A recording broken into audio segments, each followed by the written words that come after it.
అందరికీ నా నమస్కారాలండి. ఇప్పుడు మీరు చూస్తున్నది 8థ్ క్లాస్‌కి సంబంధించినటువంటి ప్రతి లెసన్ చివరిలో ఉండేటటువంటి గ్రామర్ టాపిక్స్ ప్రతీది కూడా మీకిక్కడ కవర్ చేయబడింది. అట్లానే ఏదైతే టెక్స్చువల్ లెసన్స్ ఉన్నాయో అవన్నీ కూడా కవర్ చేయబడినియి. అట్లానే ప్రతి ఏవైతే సప్లిమెంటరీ రీడర్‌లో ఉన్నటువంటి ఏవైతే లెసన్స్ ఉన్నాయో అవన్నీ కూడా కవర్ చేయబడి ఉన్నాయి.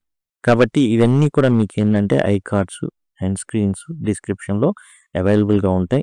మీరు గనక మొబైల్‌లో చూస్తూ ఉంటే మీకిక్కడ ఐకార్డ్స్ వస్తూ ఉంటాయి. అక్కడి నుంచి యాక్సెస్ చేయొచ్చు.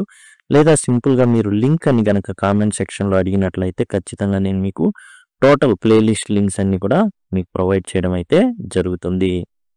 ఇప్పుడు మనం 4థ్ యూనిట్ 'ద ట్రెజర్ వితిన్' ఇదొచ్చేసి 'ఇట్ సో హ్యాపెన్' ఏదైతే సప్లిమెంటరీ రీడర్ ఉందో అందులోని 4థ్ చాప్టర్ ఏదైతే ఉందో అది మనం ఇప్పుడు చూస్తున్నాం. 'ద ట్రెజర్ వితిన్' అంటే అంతర్గత నిధి. జనరల్‌గా నిధులు ఎక్కడ దొరుకుతాయండి? బయట పొలాల్లో, స్థలాల్లో దొరుకుతా ఉంటాయి. కానీ ఇది ట్రెజర్ వితిన్, మనలోనే ఒక నిధి దాక్కొనుంది. దాన్ని తెలుసుకున్నవాడు గొప్పవాడు. దీన్నే సోక్రటీస్ ఇలాంటి వాళ్ళు చెప్పారనమాట. నో థై సెల్ఫ్, నిన్ను గురించి నువ్వు తెలుసుకో. పెద్ద విచిత్రం ఏంటంటే అండి, మనం వేరే వాళ్ళ గురించి తెలుసుకోవాలనుకుంటాం. చాలా జిజ్ఞాస ఉంటుంది. పక్కింట్లో ఏం జరుగుతుంది? ఎదురింట్లో ఏం జరుగుతుంది? పక్కనున్నోడు ఏం చేస్తున్నాడు? వాడు తప్పు చేశాడు కాబట్టి నేను చేయొచ్చు. బట్ మనం చేయాల్సిందేంటంటే నో థై సెల్ఫ్. అంటే నిన్ను గురించి నువ్వు తెలుసుకో. మన గురించి మనం తెలుసుకోవాల్సినటువంటిది ఉంటుంది. ఇక్కడ తెలుసుకున్నప్పుడే ఒక వ్యక్తి చాలా గొప్పగా ఎదిగాడు. అతను ఎవరంటే హఫీజ్ కాంట్రాక్టర్. ఇతన్ని ఇంటర్వ్యూ చేస్తున్నారు. Every child is potential achiever. ప్రతి పిల్లవాడు కూడా చాలా ప్రత్యేకం అతను. And different from other children in he's style of learning and area of interest. ప్రతి వ్యక్తి కూడా చాలా డిఫరెంట్ అండి. వైయక్తిక భేదాలు ఉంటాయి. వైయక్తిక అభిరుచులు ఉంటాయి. కాబట్టి ఎవరికి వాళ్ళు చాలా గొప్పగా అవ్వడానికి ఆస్కారం ఉంది ఇక్కడ. Read the interview that follows. ఏదైతే ఇంటర్వ్యూ ఉందో ఎవరెవరి మధ్యన అంటే miss Bela Raja, editor of Sparsh అనేటటువంటి న్యూస్ లెటర్ సంబంధించి ఆమె ఇంటర్వ్యూ చేస్తున్నారు. ఎవరిని? హఫీజ్ కాంట్రాక్టర్ అనేటటువంటి వ్యక్తిని. ఇక హఫీజ్ ఇది ఏంటంటే ఒక స్కూల్ నుంచి అనమాట. The valley school Bengaluru. దాంట్లో ఏంటంటే ఈ స్పర్శ్ అనేది ఒక న్యూస్ లెటర్ అనేది విడుదలవుతూ ఉంటుంది. దానికి సంబంధించి బేలా రాజా అనేటటువంటి ఆమె హఫీజ్ కాంట్రాక్టర్ గారిని ఇంటర్వ్యూ చేస్తున్నారనమాట. ఈయన ఎవరంటే ఆర్కిటెక్ట్, అంటే శిల్పి అనమాట.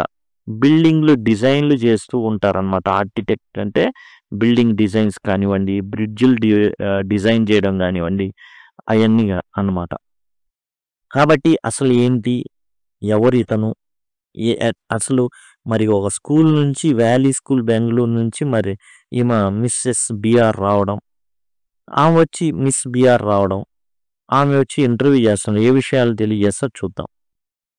Hafeez Contractor was an unhappy school boy. Hafeez Contractor unhappy school boy అంటే స్కూల్కి వెళ్ళడం అతనికి ఇష్టం లేదు. అండ్ స్కూల్ జీవితం జీవించడం కూడా అంతగా ఇష్టం లేదు. అసలు ఇష్టపడలా. He love doing things but detested mechanical learning. అతను డిటెస్టెడ్ అంటే అసహించుకోవడం అనమాట. అంతగా ఇష్టం లేకపోవడం అనమాట. మెకానికల్ లెర్నింగే జరుగుతూ ఉంటుంది. మెకానికల్ లెర్నింగ్ అంటే ఏంటి? రోజు స్కూల్కి వెళ్ళామా, బట్టి కొట్టామా, వచ్చామా, ఇది తనకి ఏమాత్రం కూడా ఇష్టం లేదు. Mathematics gave him the shivers. ఇక మ్యాథ్స్ అంటే చాలు వణుకు పుట్టి చెమటలు పట్టాయి అనమాట హఫీజ్ కాంట్రాక్టర్కి. What is principal once said to him influenced him deeply. అయితే ప్రిన్సిపల్ ఒకరోజు అతన్ని పిలిపించి మాట్లాడినప్పుడు అతని జీవితమే మారిపోయిందనమాట. హఫీజ్ కాంట్రాక్టర్ పేరే అది అనమాట. I used to have this terrible nightmare. నాకు ఎప్పుడు కూడా భయంకరమైన పీడకళ్ళు వచ్చాయి. టెరిబుల్ నైట్ మేర్ అంటే భయంకరమైన పీడకళ్ళు. Only now over the last 4 to 5 years it seems to have disappeared. ఆ భయంకరమైన పీడకళ్ళు అనేవి నాకు కేవలం 4-5 సంవత్సరాల నుండి మాత్రమే రాట్లా.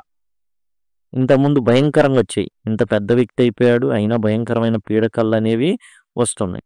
What nightmare are you talking about? Why do you think it has disappeared now? ఇది బేలా రాజా ఎవరైతే ఉందో మిస్ బేలా రాజా అడుగుతున్నారంట. మీకు పీడకలలు వస్తాయా? ఎలాంటి పీడకలలు అవి? ఎందుకు అవి అంతర్ధానం అయిపోయినాయి? ఎందుకని రావట్లేదు ఇప్పుడు? I used to get continuous nightmares about appearing for a maths examination where I didn't know anything. తాను ఈ పీడకల్లో ఏంటంటే అతను ఒక ఎగ్జామ్ సెంటర్కి వెళ్తాడు. ఆ ఎగ్జామ్ సెంటర్లో అతను రాయాల్సినటువంటి ఎగ్జామ్ వచ్చేసి మ్యాథ్స్. పేపర్ చూస్తేనేమో ఏం తెలియదు అనమాట. Where I didn't know anything, అసలు ఏం తెలీదు. Now the psyche must have gotten over it. అయితే ఇప్పుడు నా మైండ్ ఏదైతే ఉందో దాన్ని జయించింది.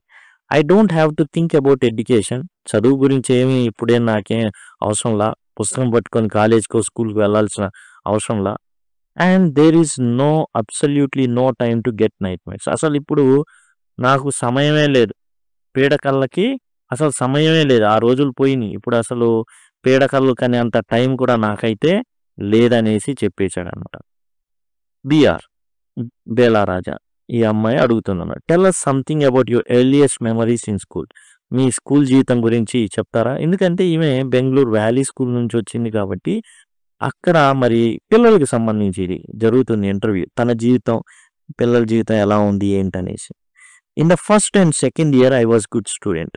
అండ్ మొదటి 2 సంవత్సరాలు ఫస్ట్ సెకండ్ ఇయర్ ఏదైతే ఫస్ట్ సెకండ్ క్లాస్ చాలా మంచి అబ్బాయి. After I reach third standard I simply lost interest and never study. 3వ క్లాస్ నుంచి అతను చదవడం అనేది మానేశాడు.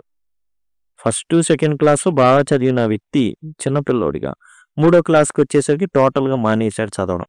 I use to be interest in games, running around, playing jokes and pranks on others. ఇతనికి ఏం ఇంట్రెస్ట్ అంటే ఆటలు ఆడడం అండ్ చుట్టూ తిరగడం, అటు ఇటు పచాళ్ళు కొట్టడం అండ్ జోక్స్ వేసుకోవడం, ప్రాంక్స్ చేయడం జనాల మీద, ఇవి interest. I would copy in class during exam times. Exam వచ్చింది అంటే కాపీ కొట్టి పాస్ అవుతా. I would try to get hold of examination paper that had been prepared and study it as I could not remember things that had been taught to me in the class. గట్టిగా paper పట్టుకొని దాన్ని మొత్తం ఒక్కసారి చదువుతాడు అనమాట. క్లాస్లో చెప్పింది ఏది గుర్తుండదు, రాయలేడు, కాబట్టి కాపీ కొడుతున్నాడు. However later one sentence spoken to be my principal change life. అయితే ఒకసారి ప్రిన్సిపల్ గారు ఇతనితో ఒక మాట మాట్లాడాలని పిలిపించారు. ఆయన మాట్లాడారు. When I approach my 11th standard, ఇతను 11th క్లాస్కి వచ్చేసాడు. ఈ 11th క్లాస్కి వచ్చినప్పుడు the principal called me and said, ఇక ప్రిన్సిపల్ గారు పిలిచారనమాట ఇతన్ని. 11th స్టాండర్డ్ అంటే మన ఇంటర్ ఫస్ట్ ఇయర్ అనుకోవచ్చు. The principal called and said, look here son, చూడబ్బాయ్, have been seeing you from day 1. నేను నిన్ను మొదటి రోజు నుంచి గమనిస్తున్నా. You are a good student. నువ్వు చాలా చాలా మంచి అబ్బాయి. But you never study. కానీ నువ్వు ఎప్పుడు చదివింది లేదు. ఎప్పుడు గ్రౌండ్లో ఉంటావు, ఆడుకోవాలనుకుంటావు, ఆడుకుంటా ఉంటావు, సరిగా చదవు, చూసి రాస్తుంటావు. I have taken care of you till today. నువ్వు ఎన్ని తప్పులు చేసి ఉండొచ్చు ఇప్పుడు దాకా, కానీ నేను నిన్ను జాగ్రత్తగా పట్టుకొచ్చా. Now I can no longer take care of you, so you do it yourself. ఇప్పుడు పరిస్థితి ఎలా వచ్చింది అంటే ఇక నేను నిన్ను పట్టించుకోలేను. ఓకే, ఇప్పుడు దాకా ఎట్లానో క్షమించి నిన్ను ముందుకు తీసుకొచ్చాను, కానీ ఇప్పుడు నేను ఫర్దర్గా నిన్ను తీసుకెళ్ళలేను. నువ్వే you do it for your self. నువ్వే కేర్ తీసుకోవాలి, నువ్వే అన్నీ చూసుకోవాలి అనేసి చెప్పడం జరిగిందనమాట. He talk to me for 5 minutes. You don't have your father. Your mother has work so hard to bring you up and paid all your fees all these years. But you have only played games. Now you should rise to the occasion and study. కాబట్టి 5 నిమిషాలు మాట్లాడాడండి ఆయన. ఏం మాట్లాడాడంటే 5 నిమిషాలు, అబ్బాయి నీకు తండ్రి లేడు and నీ తల్లి ఏం చేసింది, చాలా కష్టపడి నిన్ను పెంచింది. బ్రింగ్ యూ అప్ అంటే పెంచడం అనమాట. బ్రింగ్ అప్ అంటే పెంచు. పెయిడ్ ఆల్ యువర్ ఫీజ్ అంతా ఆమె పే చేసింది ఇన్నాళ్ళు కూడా. నువ్వేం చేసావు, వచ్చి ఆటలాడుకుంటూ ఉన్నావు అంతే. కాబట్టి ఇప్పుడు నువ్వేం చేయాలి, సమయం వచ్చింది, నిన్ను నువ్వు బాగు చేసుకో. రైజ్ టు ద అకేషన్ అంటే సందర్భాన్ని బట్టి ఇక నీకు ఆ టైం వచ్చింది. నువ్వు ఎలా అవ్వాలి, ప్రొడక్టివ్ అవ్వాలి, నువ్వు ఎదగాలి, నువ్వు కేర్ తీసుకోవాలి నీ అంతటి నువ్వే. అలాంటి పరిస్థితి వచ్చేసింది. I used to B a very good sports man. నేను చాలా మంచిగా ఆటలు ఆడేవాడినండి అనేసి చెప్తున్నాను అనమాట. బేలా రాజా ఈ అమ్మాయికి వచ్చేసి చెప్పడం అయితే జరుగుతుంది. నేను చాలా చక్కగా ఆడేవాడిని. I had been the senior champion for many years.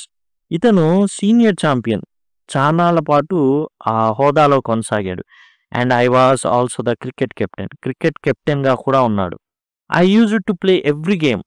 గ్రౌండ్కి వెళ్ళి ప్రతి ఆట ఆడేవాడు. But the year I did not step out on to the field. కానీ ఎప్పుడైతే ప్రిన్సిపల్ చెప్పారో ఆ సంవత్సరం, దట్ ఇయర్, ఈయన ఏం చేశాడు, గ్రౌండ్లోకి అడుగు కూడా పెట్టాల. I would go for prayers and all I would do was eat and study. ఇతను ఏం చేసేవాడు, శుక్రవారం ప్రేయర్స్కి వెళ్ళేవాడు. వెళ్ళిపోయి ఆ తర్వాత అదొక్కటే ప్రేయర్కి వెళ్ళేవాడు. ఇంకా చేయడం ఏంటంటే ఈట్ స్టడీ, తినడం చదువుకోవడం మాత్రమే. I normally used to copy and pass. యాక్చువల్గా ఇతను ఏం చేసేవాడు, కాపీ కొట్టడం, పాస్ అవడం. But I realise the once I was in SSC I could not do out that. ఇక 10th క్లాస్కి వచ్చిన తర్వాత ఇతను ఓ నిర్ణయం తీసుకున్నాడు. లేదు, ఇక ఈ పద్ధతి మంచి పద్ధతి కాదు, ఈ పద్ధతి నుంచి నేనైతే బయటపడాలి అనుకున్నాడు. When I got a second class 50% in my SSC, my principal said, son, consider yourself having a distinction. This is my memory of my school days. అయితే ఇతను ఎప్పుడైతే ఈ విధంగా నిర్ణయించాడు అంటే వల్ల కాల అతనికి ఏంటంటే నార్మల్గా కాపీ చేసి పాస్ అయ్యేవాడు. ఒక్కసారి రియలైజ్ అయ్యాడు that I could not do that. ఇక ఆ పద్ధతి ఇంకా ముందుకు తీసుకెళ్ళలేను, కుదరదు. అంతేకాదు ఆ విధానం కూడా మానుకోవాలనుకున్నాడు. కష్టపడ్డాడు అండ్ టోటల్గా అతనికి వచ్చింది ఏంటంటే 50% అంటే సెకండ్ క్లాస్, 60% అంటే ఫస్ట్ క్లాస్ అంటారు. డిస్టింక్షన్ అంటే ఇక 500, 60, 70 ఇట్లా 600కి వస్తే డిస్టింక్షన్ అంటారు. ప్రిన్సిపల్ గారు ఏం చెప్పారంటే, అబ్బాయి నువ్వు నిరుత్సాహపడద్దు, నీకు నువ్వే ఏమనుకుంటావంటే డిస్టింక్షన్లో పాస్ అయ్యానని అనుకో. ఓకే, నువ్వు డిస్టింక్షన్లో పాస్ అయ్యానని అనుకో. అసలు నాకు రాలేదు అరే సెకండ్ క్లాస్ అని మాత్రం అనుకో మాకు. నువ్వు నిజాయితీగా వచ్చినటువంటి ఈ మార్కులు ఏవైతే ఉన్నాయో అది డిస్టింక్షన్ అనుకో. This is my memory of my school days. ఇది అతనికి గుర్తుందన్నమాట. I did lots of other things. See as far as my things are concern I can't remember. యాక్చువల్గా చాలా చేశాడు. కేవలం ఇదొక్కటే కాదు, గేమ్స్ ఆడడం, గ్రౌండ్లోకి వెళ్ళి ప్రతి ఆట ఆడడం, ప్రాంక్స్ చేయడం, ఇట్లాంటివే కాదు, చాలా చేశాడు. అయితే అవన్నీ గుర్తులేవు. ఇప్పుడు నీ గుర్తుకు వస్తాయి, మనతో పంచుకుంటాడు ఫర్దర్గా. I forget things very easily. అసలు ఏ విషయమైనా ఓర్కనే మర్చిపోతా. To remember I have to see things as photograph. అయితే అతను గుర్తుంచుకోవాలి అంటే మాత్రం ఏదైనా ఒక ఫోటోగ్రాఫ్ లాగా దాన్ని చూస్తేనే గుర్తుంచుకోగలడు. అంటే ఏంటంటే ఇతనికి చదివితే గుర్తుండదు, కానీ ఏదైనా ఫోటో చూసి ఫోటోలాగా గనక దాన్ని అట్లా చూశాడు అనుకోని, ఒక ఫోటో తీసుకున్నట్టుగా అతను గనక దాన్ని అనుకుంటే మాత్రం అవి మాత్రం గుర్తుండే. అంటే తనను తాను తెలుసుకోవడం మొదలుపెట్టాడు. మనం ఎట్లా ప్రవర్తిస్తామనేది మనకే తెలుసు. మన స్పాన్ ఆఫ్ అటెన్షన్ అనేది మనకే తెలుసు. మనకేమి ఇష్టమో మనకే తెలుసు. మనం ఏదుంటే చదువుతామో, మనల్ని ఏదైతే ఇన్స్పైర్ చేస్తుందో మనకి మాత్రమే తెలుసు. ఇది అతను తెలుసుకోవడం మొదలుపెట్టారు. Book and I can remember the matter as a photograph but not through my mind. That is how it works. ఎట్లా ఉండేదంటే ఇప్పుడు పుస్తకం చదువుతున్నాడు అనుకోండి, దాన్ని ఫోటో తీసుకున్నట్టు అట్లా చూస్తే అది ఎక్కడున్నా కానీ తను క్యాప్చర్ చేసేవాడు. బ్రెయిన్లో 2 తమ్మెలు ఉంటాయండి. ఒకటి ఎట్లా అంటే కలర్ఫుల్గా ఉన్న వాటినేమో అది బాగా గుర్తుపెట్టుకున్నది, కలర్స్గా ఉండే వాటిని. ఇంకో పార్ట్ ఏంటంటే నార్మల్ మనం చదివేయి అవన్నీ ఒక పార్ట్లో ఉంటాయి. అందుకని ఇప్పుడు మీరు జాగ్రత్తగా గమనిస్తే ఈ ఫోటో ఉంది చూసారా, కలర్గా ఉంది. ఈ ఫోటోని మనం ఒకసారి గాల్లో చూసి ఊహించుకోండి, అదే ఫోటో మీకు కనబడుతుంది. అసలు దాంట్లో ఎలాంటి సందేహం ఉండదు. ఆ వ్యక్తి ఎలా ఉన్నాడు అనేది మీకు కలర్గా ఉంది, వేరే పార్ట్కి వెళ్ళిపోతుంది. ఈ పదాలు ఉన్నాయి చూసారా, ఇవన్నీ ఇంకో పార్ట్కి వెళ్తుంది. మనం యాక్చువల్గా మొన్నటి వరకు ఈ ఒక 5-6 ఏళ్ళు ముందు వరకు చూసుకుంటే కలర్ఫుల్ పిక్చర్స్ ఉండేవే కావు. ఇప్పుడు బ్రెయిన్ ఎలా పనిచేస్తుందనే దాన్ని బట్టి ఏం చేశారు అంటే, ఇలా కలర్‌ఫుల్ పిక్చర్స్ కూడా ఇవ్వడం అతనికి ఏందంటే ఫోటోలాగా ఊహించుకున్నాడనుకోండి అది గుర్తుంటుంది తన మైండ్‌లో. ఓకే. ఏదో మనసులో అనుకోం కాదు. అసలు అట్లా ప్రింట్ కొట్టినట్టు కనబడుతుంది. మీరు కూడా ట్రై చేయండి. జస్ట్ ఇప్పుడు ఈ ఫోటో చూసారు కదా! గాల్లో ఎక్కడో చూసుకుంటా ఒకసారి ఊహించుకోండి ఆ ఫోటోని. ఖచ్చితంగా యాజ్ ఇట్ ఈస్‌గా ఆ ఫోటో గుర్తుంటుంది. కానీ పక్కన ఉన్న పదాలు మీకు అలా గుర్తుండవు. అవునా?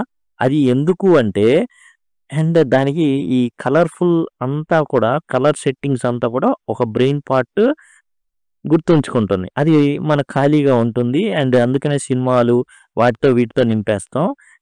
బాగా చదువుకోవాలి అంటే మన నోట్స్ కూడా కలర్‌ఫుల్‌గా చేసుకున్నామంటే and it will be successful అనమాట. అంటే బాగా సక్సెస్‌ఫుల్‌గా మనం నేర్చేసుకుంటాం. ఇక బేలా రాజా ఈ అమ్మాయి అడుగుతుంది. When you were in school and you were doing badly did the teachers pull you up and how did you feel? ఇక్కడ ఏం ప్రశ్న వేస్తున్నారంటే మీరు స్కూల్లో ఉన్నప్పుడు, మీరు చదవనప్పుడు టీచర్ మిమ్మల్ని ఎప్పుడైనా గానీ మందలించారా? పుల్ యూ అప్ అంటే ఏందంటే మందలించడం అనమాట. ఎప్పుడైనా గానీ మిమ్మల్ని మందలించడం జరిగిందా? మీరు చదవనప్పుడు ఆ విధంగా మందలించారా మిమ్మల్ని? And how did you feel? అలా మందలించినప్పుడు మీరు ఎలా ఫీల్ అయ్యారు? మందలించు. I never felt anything on being pulled up. మందలించినప్పుడు నేనెప్పుడు ఏమీ అనుకోలా. I used to be so interest in playing. నాకేందంటే ఆడుకోవాలి అంతే. ఆడుకోవాలని అనిపించేది. I would receive a caning every week. ప్రతి వారం ఒకసారి దెబ్బలు పడాల్సిందే నాకు. When you knew that you had incurred the wrath of your teacher by not doing your homework or by behaving badly. అంటే ఇతను హోంవర్క్ చేయనప్పుడు అండ్ టీచర్ యొక్క కోపం వస్తుంది. రాత్ అంటే కోపం. రాత్ అంటే డబ్ల్యూఆర్ఏటీహెచ్ రాత్ అంటే కోపం. టీచర్ గారికి ఏమొస్తుంది? కోపం వస్తుంది. కోపం వచ్చినప్పుడు లేదా హోంవర్క్ చేయనప్పుడు లేకపోతే బ్యాడ్‌గా బిహేవ్ చేసినప్పుడు when you knew you would get a caning. మీకు ఖచ్చితంగా దెబ్బలు పడతాయని తెలుసు. What was the state of your mind? అప్పుడు మీ యొక్క మనసు ఎలా ఉండేది? స్టేట్ ఆఫ్ మైండ్ నా మనసా? ఆఫీస్ కాంట్రాక్టర్ అంటున్నాననమాట. Just lift up the hand and they would cane you. జస్ట్ చెయ్యి చాపితే ఆ పనేదో జరిగిపోద్దండి. స్టేట్ ఆఫ్ మైండ్‌లో ఏం లేవు. It would hurt badly and then I would have to forget about it. కొట్టినప్పుడు నాకు చాలా బాధేసిద్ది. కానీ మర్చిపోవడం జరిగేది. Because I would want to go and play. ఎందుకంటే నేనెళ్లి ఆడుకోవాల. నాకదంతా కాదు. ఎళ్లి ఆడుకోవాలంతే. కొట్టుకుంటే కొట్టుకో చెయ్యి జాపుతా అంతే. You never felt insecured or threatened? ఎప్పుడు కూడా మీరు ఇన్‌సెక్యూరిటీగా ఫీల్ అవ్వడం గానీ, లేకపోతే భయపడడం గానీ జరగలేదా? I was just interested in playing and nothing else. ఈ భయపడ్డాలు ఇయన్నీ నాకు లేవండి అనేసి ఆఫీస్ కాంట్రాక్టర్ గారు చెప్పడం జరుగుతుంది. జస్ట్ నాకు ఆడుకోవడం అంటే ఇష్టం అంతే. ఆడుకోవాలంతే. కొట్టారా? కొట్టుకో. కొట్టిన తర్వాత నేనెళ్లి ఆడుకోవాలి అంతే. I was most interested in funny pranks. And ఏం చేసేవాడిని? ప్రాంక్స్ చేసేవాడిని. ప్రాంక్స్ చేయడం అంటే అల్లరి చేయడం అండ్ అల్లరి చిల్లరి చేష్టలు చేయడం అనమాట ప్రాంక్‌లంటే. జనరల్‌గా మనకి తెలిసిపోతుంది. ప్రాంక్స్ చేస్తూ ఉంటారు. మనం చూస్తే యూట్యూబ్ షార్ట్స్ వీటన్నీ చూస్తూ ఉంటాం. One day I did not want to study or so I created a distraction. నాకు చదవాలనిపియలా ఒకరోజు. కాబట్టి నేనేం చేస్తా వెంటనే నాకు నేను దాన్ని మర్చిపోవడానికి వేరేది ఎంచుకుంటా. For one whole hour we played chor police. అది మర్చిపోవడానికి చదవాలి చాలా ఇంపార్టెంటే. కానీ అది మర్చిపోవడానికి నేను డిస్ట్రాక్షన్ చేసుకున్నా. అంటే వేరే పనిలోకెళ్ళిపోయా. ఏం చేశా? చోర్ పోలీస్, దొంగ పోలీస్ ఆట ఆడడం మొదలుపెట్టా గంట సేపు. Every Saturday we were allowed to go into town to see a movie. అంటే ఇతను హాస్టల్‌లో ఉంటున్నాడు. ప్రతి శనివారం కూడా టౌన్‌కి పంపించేవాళ్ళు. ఓ సినిమా చూసుకోవచ్చనమాట. So, what I would do was have no lunch and collect money from 40-50 students and run and buy tickets. కాబట్టి ఇతను ఏం చేసేవాడంటే ఇతనే లీడర్ అనమాట. కాబట్టి ఇతను ఏం చేసేవాడంటే లంచ్ ఏమి చేయకుండా 40, 50 మంది పిల్లల దగ్గర డబ్బులు పోగు చేసుకొని వెంటనే వెళ్ళిపోయి టికెట్లు తీసుకునేవాడు. On my way back I would eat to my hearts content. ఇక వచ్చేటప్పుడు మాత్రం భయంకరంగా పొట్ట నిండి గొంతు దాకా వచ్చేటట్టు తింటా. Eat to my hearts content అంటే గొంతు దాకా తినడం అనమాట. I used to be the leader of a gang. ఇతను ఒక గ్యాంగ్ మెయింటైన్ చేసేవాడు. We would have gang fights. Gang fights A group B group కొట్టుకునేవాళ్ళు. అండ్ ప్లాన్ స్ట్రాటజీస్ ఇలా కొట్టాలి అలా కొట్టాలనేసి. These things use to interest me more than any academics. అసలు ఏ సబ్జెక్ట్ కన్నా కూడా ఇవి కొట్టుకోవడం అంటే చాలా ఆసక్తి నాకు. కేనింగ్ అంటే ఏంటి? బెత్తంతో కొట్టడం. Incur the wrath of your teacher అంటే టీచర్కి కోపం తెప్పియడం. ర్యాత్ అంటే చెప్పుకున్నాం కదా, కోపం అనమాట. అండ్ డిస్ట్రాక్షన్స్ అంటే సంథింగ్ అమ్యూజింగ్ అండ్ ప్లెజరబుల్ అంటే వేరే ఏది మనకు ఆనందం కలిగిస్తుందో దాంట్లోకి వెళ్ళిపోవడం. చోర్ పోలీస్, దొంగ పోలీస్ అనమాట. Eat to my hearts content అంటే eat as much as I wanted. గొంతు దాకా తినడాన్ని eat to my hearts content అంటారు. ఈట్ మై ఫిల్ అంటే ఫుల్గా తినడం అని. స్ట్రాటజీస్ అంటే వ్యూహాలు అని అర్థం. అకాడమిక్స్ అంటే ఏదైతే మన స్కూల్లో చదువుకుంటామో అవన్నీ అనమాట. సబ్జెక్ట్స్ తెలుగు, ఇంగ్లీష్, కరికులం ఇవన్నీ కూడా అందులోకి అయితే రావడం జరుగుతుంది. ఇక students use to book my text books for the following year.